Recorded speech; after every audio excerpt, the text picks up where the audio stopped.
அல்லாஹ்வுக்கு சரியான முறையில் அடிபணிவதின் தூண்கள். உபூதியா, உபூதியானா ஒருத்தன் தன்னை அல்லாஹ்வுடைய அடிமை, அப்து அப்படிங்கிற தன்மையோடு அல்லாஹ்வை இபாத் செய்கிறது. இந்த தன்மையில் ஒருவர் உபூதியத்தை அல்லாஹ்விட வெளிப்படுத்தக்கூடிய நிலையில் அதுக்கு தூண்கள் இருக்குது. அந்த தூண்கள் இருந்தால் தான் உபூதியத் ஒருத்தரை வெளிப்படுதுன்னு அர்த்தம். அதாவது ஒருத்தர் தான் ஒரு அல்லாஹ்வின் அடிமை என்ற நிலையில் இபாதத்தை செய்கிறான்னு அர்த்தம். அந்த தூண்கள் என்னென்ன? ஒரு இபாதத்தில் 3 தூண்கள் இருக்கின்றன. அந்த 3 தூணின் மையமாகத்தான் அதனுடைய கேந்திரமாக தான் இபாதா இருக்குது.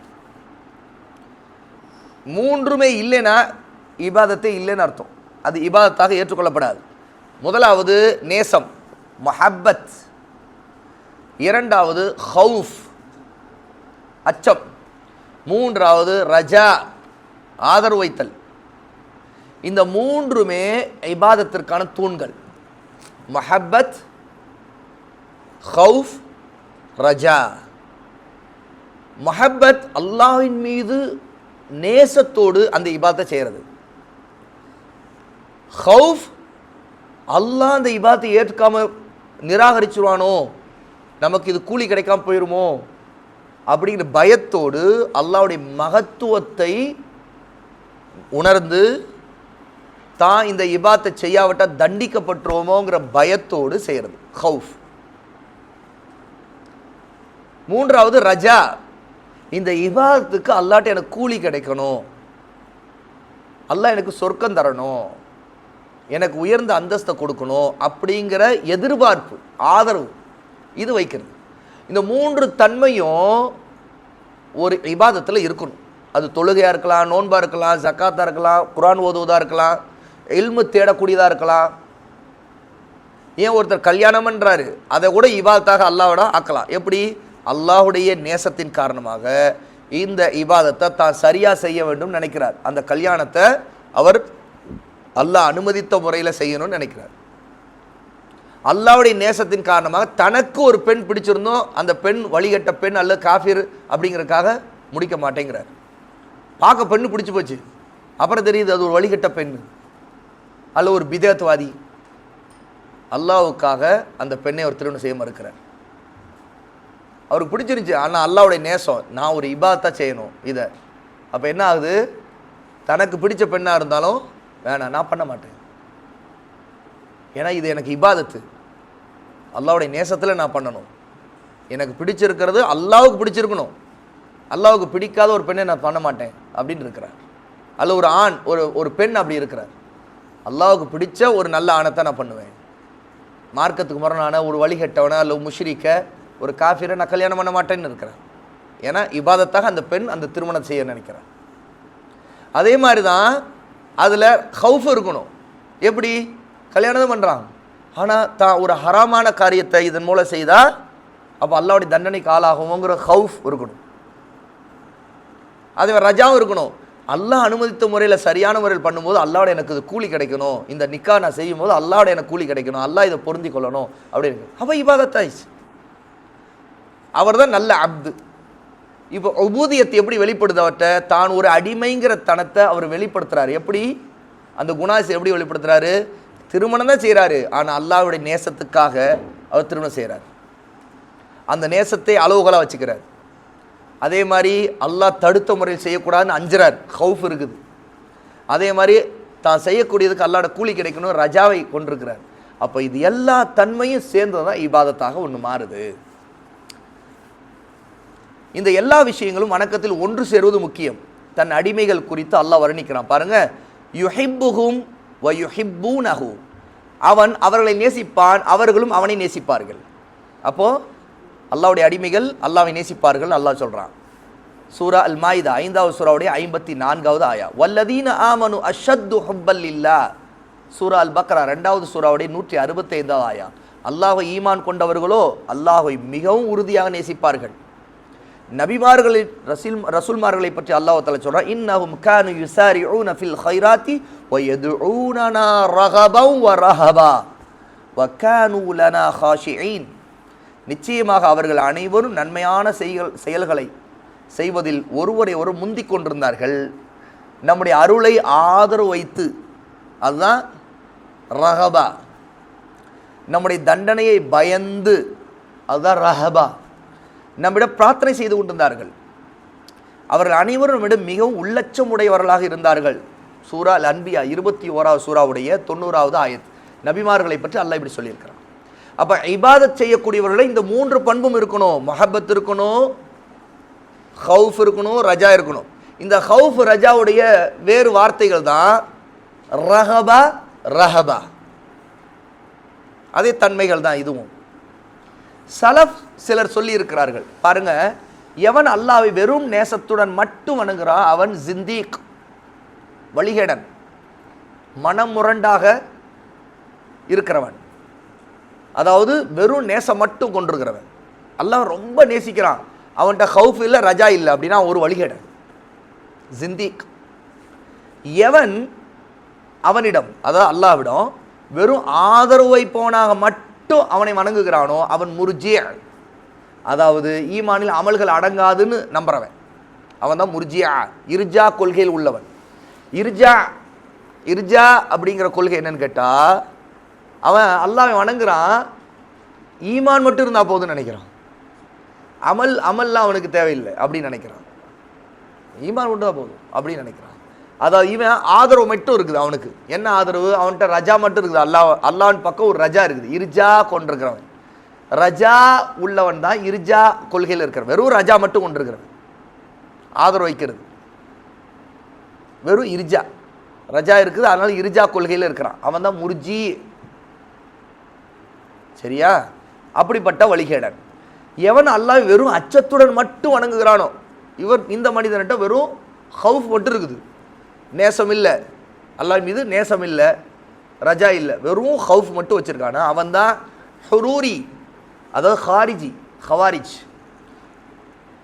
ஹுரூரி. அதாவது இந்த கூட்டத்துக்காரன் எப்படி பண்ணா, அவன் பெரும்பாவம் செய்கிறவர்களே காஃபிர்னு தீர்ப்பளித்து இஸ்லாமிலிருந்து அவர்களை வெளியேற்றக்கூடியவன். ஏன்னா ஒருத்தர் பெரும்பாவம் செய்துட்டான்னு வச்சுங்க, இவன் காஃபிர்னு சொல்லிடுவான் அவனை. ஏன்னா அல்லாஹ்வுடைய அச்சமே இல்லை அவனுக்கு, அல்லாஹ்வுடைய ஹவுஃபே இல்லை இவனுக்கு, இவன் ஒரு காஃபிர் அப்படின்றான். அப்போ ஹவுஃபை மட்டும் பிடிச்சிக்கிட்டு இருக்கிறவன் ஒரு ஹாரிஜி. வெறும் ரஜாவை மட்டும் பிடிச்சிக்கிறவன் இர்ஜா கொள்கையில் உள்ள முர்ஜி. இந்த பக்கம் நேசத்தை மட்டும் பிடிச்சிக்கிறவன் ஒரு ஜிந்தீக், வழிகேடன் அப்படின்னு நம்முடைய சலஃப் சொல்லியிருக்கிறாங்க. அப்போ நேர்வழியில் இருக்கிறவர் எப்படி இருப்பார் அப்படின்னா, யார் அல்லாஹ்வை நேசம், அச்சம், ஆதரவு, இந்த 3 நிலையிலும் அல்லாஹ்வை வணங்குறாரோ அவர் தான் முஃமின். அவரே முவஹித், தௌஹீத்வாதி. அவர் தான் உண்மையாக அல்லாஹ்வை ஈமான் கொண்டவர். ஷேகுல் இஸ்லாம் இப்னு தைமியா ரஹிமகுல்லா தங்களுடைய ரிசாலா உபூதியா ஒரு கட்டுரை எழுதியிருக்கிறாங்க. ஷேக் இப்னு தைமியா உபூதியான்னு.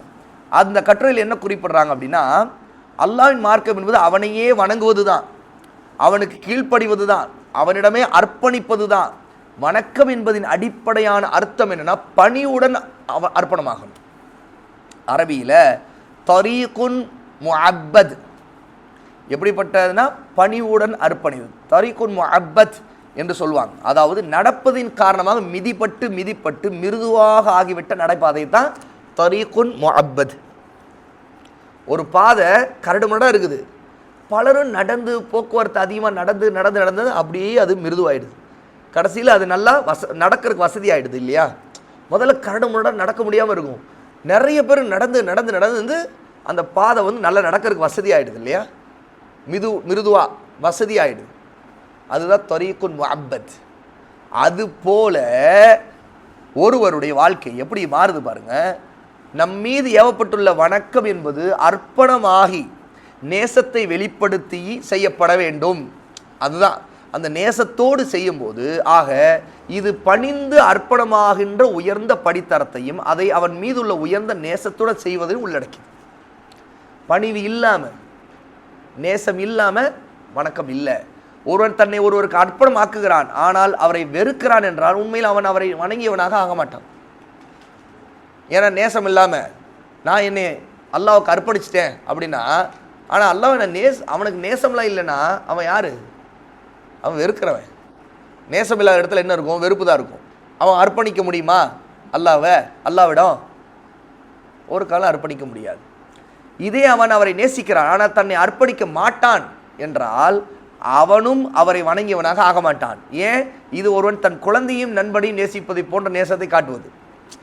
இது எப்படிப்பட்ட நேசனா, நேசன் உண்டு ஆனால் அர்ப்பணிக்க மறுக்கிறது. இது சாதாரண நண்பர்களுக்கு, எல்லாரும் நண்பனுக்கு மொத்தமாக எல்லாத்தையும் அர்ப்பணிச்சுடுவாங்களா? எதுவுமே அனுப்பணும். நேசம் இருக்கும், எல்லாத்துக்கும் ஒரு லிமிட் இருக்கும், எல்லாம் ஒரு வாரம் இருக்கும்.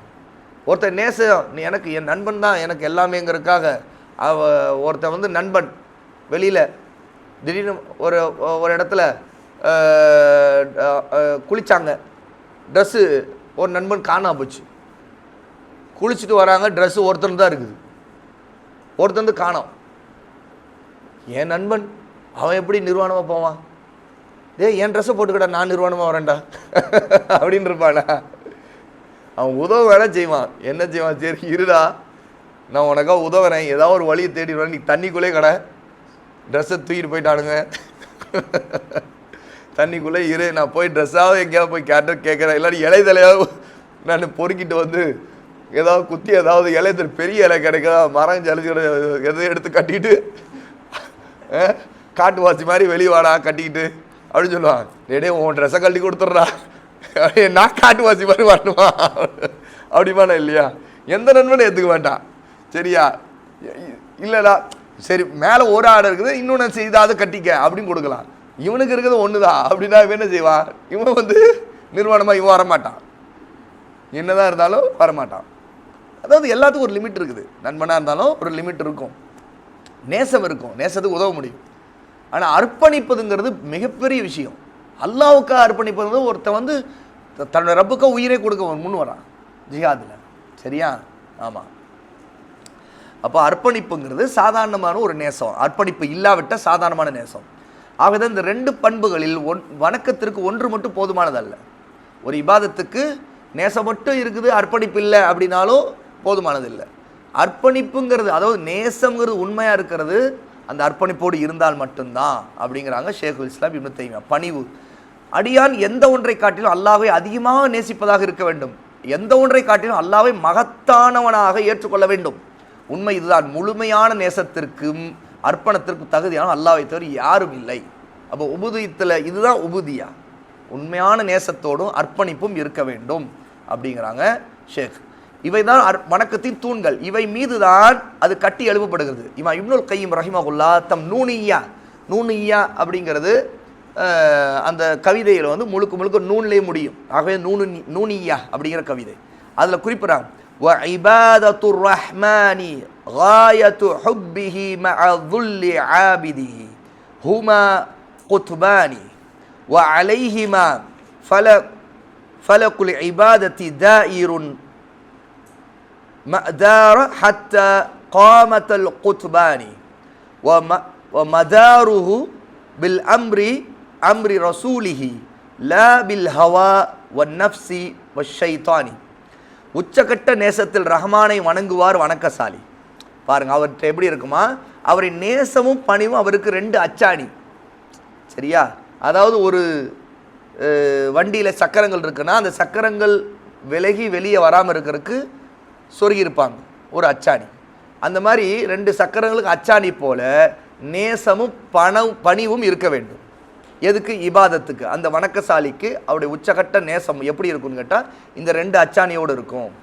வணக்கம் சுற்றி சுற்றி வரும் அதன் சுற்றுப்பாதையில் அது திரும்பாது, அச்சாணிகள் நிலைநாட்டப்படாத வரையில். அப்போ இபாதத்துகள் எப்படி நடக்கும் அப்படின்னா இந்த ரெண்டு அச்சாணியில் தான் நடந்து கொண்டிருக்கும். அதை திருப்பலாம் இறை தூதரின் கட்டளையால், திருப்பலாகாது மன இச்சைகள் ஆசைகள் ஷைத்தானால். ஷைத்தான் என்ன செய்வான்? மன இச்சைகள் ஆசைகள் இதனால் ஒருத்தரை வழிகெடுத்துருவான். இதில் தான் எச்சரிக்கையாக இருக்கணும் அப்படின்னு சொல்லிட்டு இந்த கவிதையோடைய கருத்தை அது ஒரு தமிழில் ஒரு கவிதை மாதிரி கொடுத்துருக்குறாங்க. அப்போ இந்த கவிதையில் வணக்கத்தை அது நேசம் பணிவு ஆகிய ரெண்டை சுற்றி வருகிற கோள்களுக்கு ஒப்பிடுகிறார்கள். அது அச்சாணிங்கிறது வந்து இங்கே வந்து அவங்க ஒரு வண்டி சக்கரத்தில் வச்சு குறிப்பிடல. அதாவது அச்சாணிங்கிறது ஆக்சிஸ், ஆர்பிட். சரியா? அப்போ வானத்தில் கோள்கள் வந்து எல்லா கோள்களும் ஒரு குறிப்பிட்ட அச்சாணியில் சுற்றி கொண்டே இருக்குது இல்லையா? அந்த ஒரு வரையறைக்குள்ளே சுற்றுவதை போன்று இது ரெண்டுமே இபாதத்துடைய ரெண்டு அச்சாணியில் இருக்குது. வானத்தில் உள்ள கோள்கள் அவற்றுக்கு வரையறுக்கப்பட்ட பாதையில் சுற்றி வருகின்றன. அதுபோல் வணக்கமானது அல்லாவை நேசிப்பதிலும் அவருடைய பணிவு காட்டுவது சுற்றி கொண்டே இருக்கின்றது. வணக்கத்தின் அந்த சுழற்சி நபி அவர்களின் கட்டளைப்படி நடக்கின்றது. அல்லாவுடைய கட்டளை, நபியுடைய கட்டளைப்படி தான் அந்த இபாதத்து இருக்கும். அவர்களின் சட்டப்படி இயங்குகிறது, நபியின் சட்டப்படி இயங்கும். மன இச்சைகளோ மனம் போன போக்கிலோ ஷைத்தானின் கட்டளைப்படியோ அது இயங்காது. அப்படி இருந்தால் அல்லாவுடைய கட்டளைப்படி இல்லைன்னா என்ன ஆகும்? அது இபாதத்தே இல்லை அப்படின்னு ஆகிடும். அப்படி இருந்தால் அது வணக்கம் ஆகாது. அல்லாஹ் அதை ஏற்றுக்கொள்ள மாட்டான். மன இச்சைப்படி ஒன்றை செய்தால் அல்லாஹ் ஏற்றுக்கொள்ள மாட்டான். நபியோரின் சட்டம் எதுவோ அதுதான் ஒன்றை வணக்கமாக சுற்றி வர செய்யும். அது பிதுவதற்காகவோ மூட நம்பிக்கைகளுக்காகவோ மன இச்சைகளில் மூதாதைகளுடைய கண்மூடித்தனமான பின்பற்றுதலுக்காகவோ தம் பாதையிலிருந்து திரும்பி விடாது என்று ஷேகுல் இஸ்லாம் இமாம் முஹம்மது அப்துல் வஹாப் ரஹிமஹுல்லாவுடைய ஷேகுல் இஸ்லாம் இப்னுல் கையம் ரஹிமஹுல்லாவுடைய இந்த கவிதை கொண்டு இங்கே குறிப்பிடுறாங்க.